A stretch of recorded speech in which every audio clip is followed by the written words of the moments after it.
Why did I become a scientist? I became a scientist because I've always been curious about how things work and why they work. And I wanted to use that curiosity to make a positive difference in the world. The coolest part of my job is I get to work on planes. I find defects on the airplanes, find ways to repair them, and make them safer for everyone to travel on.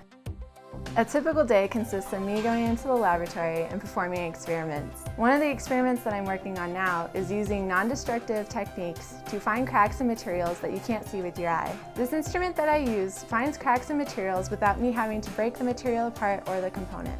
If you're interested in science and engineering, I recommend that you find your passion. Engineering is a broad field, and you can work on whatever you want to.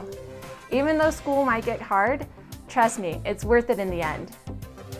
For more information on Science Central programming and events, visit NewMexicoPBS.org.